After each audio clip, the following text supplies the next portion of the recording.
ఎగ్జామ్లో major Buddhist councils మీద ఫ్రీక్వెంట్గా క్వశ్చన్స్ పడతా ఉంటాయి. డైరెక్ట్ వన్ లైనర్ క్వశ్చన్స్ అయినా పడవచ్చు, మ్యాచింగ్ టైప్ అయినా పడవచ్చు, క్రోనాలజికల్ ఆర్డర్ అయినా పడవచ్చు, లేదంటే మల్టిపుల్ స్టేట్మెంట్స్ ఇచ్చైనా పడవచ్చు.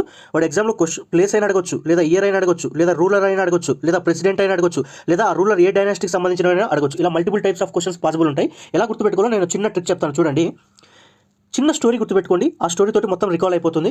రామ్ గోపాల్ వర్మ, పవన్ కళ్యాణ్, అజిత్, మంగ్లీ వీళ్ళే నలుగురు ఈ స్టోరీలో ఉండేది. ఈ నలుగురిని లింక్ చేసి ఒక చిన్న స్టోరీ ఫ్రేమ్ చేశాను. గుర్తుపెట్టుకోండి. డేటా ఎప్పుడు కూడా వర్టికల్లో గుర్తుపెట్టుకోండి. వర్టికల్లో గుర్తుపెట్టుకుంటే ఎగ్జామ్లో రికాలింగ్ అనేది ఫాస్ట్ ఉంటుంది. హారిజాంటల్లో బ్రెయిన్ అంత ఫాస్ట్గా రికాల్ చేయదు, ఎందుకంటే డేటా బ్రెయిన్లో స్టాకింగ్ ఫార్మేట్లో స్టోర్ అవుతుంది. ఓకేనా. ఇప్పుడు కమింగ్ టు స్టోరీ వచ్చేసి ఇక్కడ చూడండి. Ram Gopal Varma only starting letters మీరు గుర్తున్న ఎగ్జామ్లో ఆప్షన్స్ ఎలిమినేట్ చేయొచ్చు, మెజారిటీ ఆన్సర్ దొరికేసిద్ది. ఓకేనా. రామ్ గోపాల్ వర్మ పవన్ కళ్యాణ్ తోటి ఫ్రెండ్షిప్ చేయాలనుకుంటున్నాడు.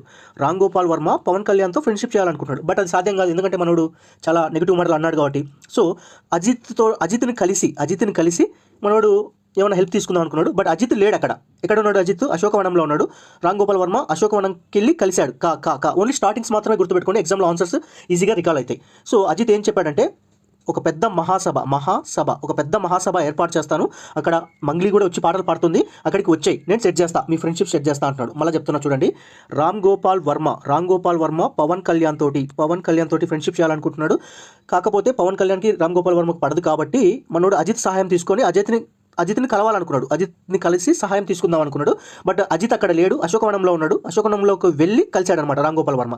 కలిసిన తర్వాత అజిత్ ఏం చెప్పాడంటే, ఒక పెద్ద మహాసభ ఏర్పాటు చేస్తాను, ఆ మహాసభకి మంగ్లీ కూడా వచ్చి పాటలు పాడుతుంది, అక్కడికి వచ్చాయి. ఓన్లీ స్టార్టింగ్ మాత్రమే గుర్తుపెట్టుకోండి. రాజు, వా, పా, కా, ఇలా స్టార్టింగ్ గుర్తుపెట్టుకుంటే మీకు ఎగ్జామ్లో ఆన్సర్ ఈజీగా దొరికేసిద్ది.